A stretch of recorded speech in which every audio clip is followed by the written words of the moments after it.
You can get anything in life that you want if you just help enough people get what they want. I'll tell you a little bit about my real estate journey, why I got into it. Who was Little Rick? So I would say I grew up lower middle class, great family, loving parents and loving siblings, but everyone was busy. My parents, immigrant parents, you know the story, they're working factory jobs. They would go and pretty much be at work all day. And I found myself and my two brothers being at home alone a lot and kind of fending for ourselves. We were always taken care of, but it was definitely humble beginnings. And being a father now, one of my driving forces is to make sure that I can do my part. My parents have done their part. They came to the country. Now I want to do my part and make sure I can fill a foundation so at least generations to come have something to work with. And for me, my ticket, because I wasn't born with a silver spoon, my ticket was raising capital through commission sales. And you know what? Belief is a heck of a thing. Once you build belief in one thing, it'll transform into the rest of your life.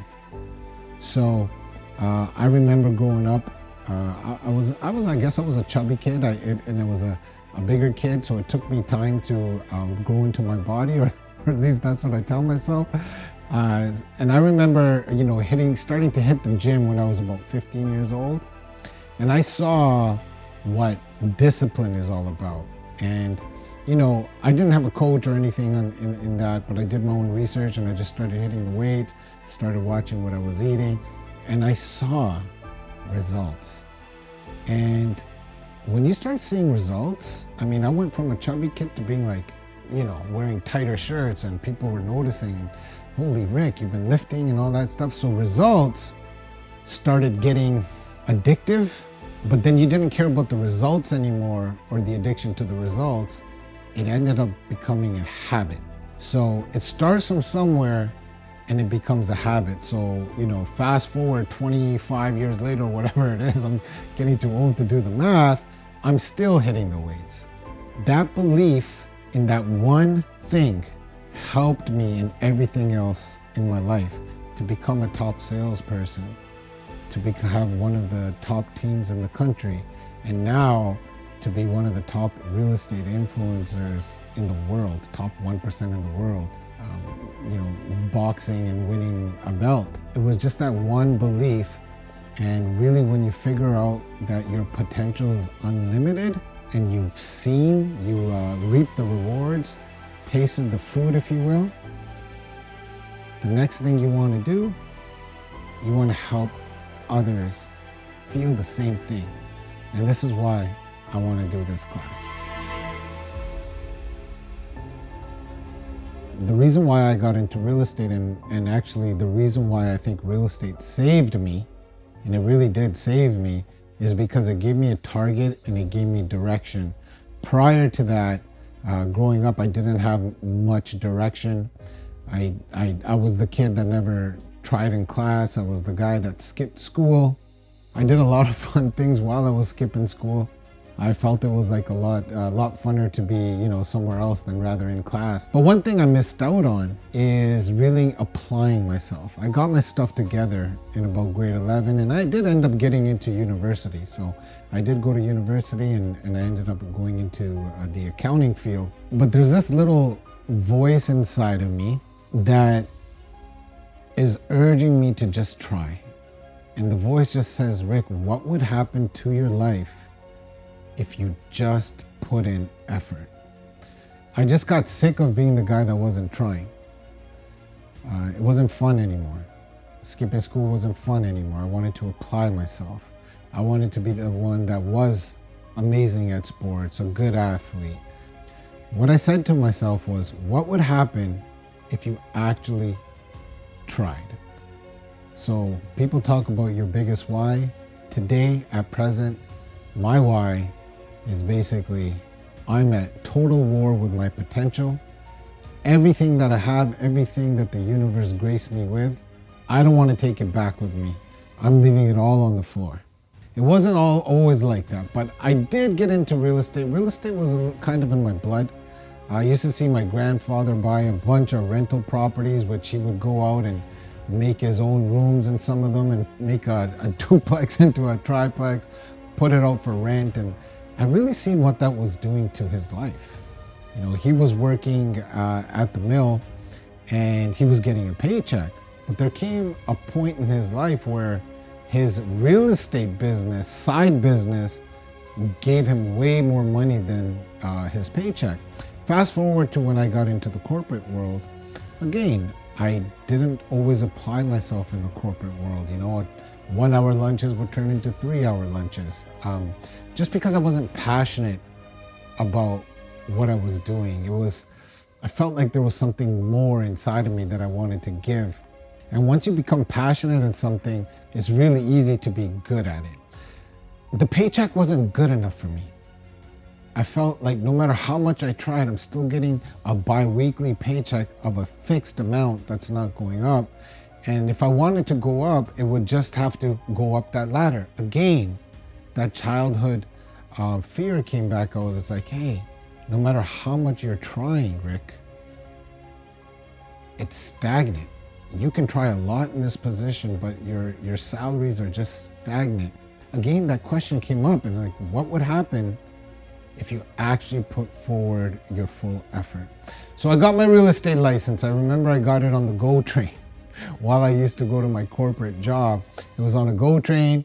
That's our public transit system here in Toronto. And while I was there, I was studying for my license. I got my license and I decided to join a brokerage.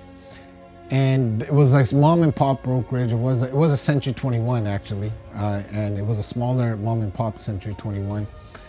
And I went to my broker and I was like, hey, Mr. Broker, I'm hungry, I'm passionate. I want to sell a bunch of homes. What should I do? And I still remember he looked at me in the face. He grabbed a big book, put it on the table. The book was the white pages. I don't know, maybe I'm giving away my age, but back in the day, there was a white pages. There wasn't Google. There was a bunch of, a white pages had a bunch of random phone numbers on people's streets. And he said, Rick, start calling the phone numbers and ask them if they want to buy or sell a house. I was like, is that how this works? So I did it. I went and I called a whole bunch of them and I did it for weeks. I went back to my broker and I'm like, Mr. Broker, I don't want to give up his name, but I was like, hey, Mr. Broker, this is not really working. Nobody's there. People are just swearing at me and hanging up. And he's like, okay, why don't you try this? I got a bunch of flyers here, Rick. Why don't you go knock on everybody's door and just give them this flyer? I'm like, that's it? He's like, that's it. I'm like, okay. So I did it. Repetition. Same thing happened. Came back to the broker's office a couple of weeks later. I'm like, so broker, this isn't working. People are slamming the door in my face. There's got to be a better way. He's like, Rick, that's a part of real estate. Things don't happen in a week. Blah, blah, blah. Why don't you try joining a team? So I talked to somebody in the brokerage and long story short, I wanted to join the team, but they just wanted to use me. They just wanted me to do all the dirty work, give me very low commissions for doing the dirty work. It just wasn't for me. I ended up figuring it out. And my saving grace in the business was FSBOs, for sale by owners, okay? Those are my saving grace. I tell a lot of students now that if you get good at one thing, instead of trying to get good at everything, get good at one thing and become an expert at it and then add on, okay? I didn't have a system back then because nobody had taught me that.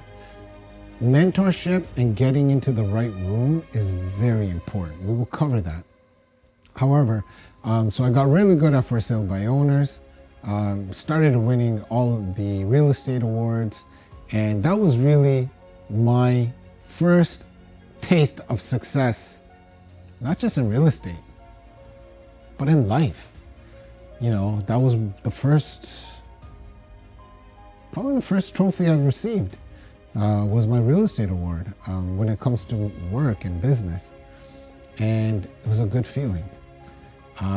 Funny story, I didn't go up for the award the first time it was announced, because at that time it was something for like making $100,000 a year. I think that was my second year or so. And I remember there was a big auditorium, they're calling my name, Rick Dhillon, Rick Dhillon, Rick Dhillon, come up for your award. And I sat there and I remember thinking to myself, I'm like, nah, nobody knows me in this auditorium anyway. I'm not going up for that award. I don't want it. Because there was people that were getting I saw like Century 21 has something called the Centurion Award. And it looks like a gold Oscar. And I'm like, I'm not going on the stage until I get that.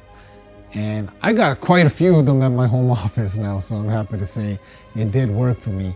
That's kind of my story and why I got started in real estate. Here's my plan for you though. I remember telling myself if I was ever in the position to help, that I would. Because I know how it is when you get into a business and nobody's there to help you, and really deep down inside, you just want to succeed. So if I can give you some framework and an actual plan so you can implement, and just by implementing that plan, not only can you change your life, you can change a life for generations to come, and then maybe that'll be my legacy. I'm Rick Dhillon, and I'm here to guide you through building your real estate sales empire.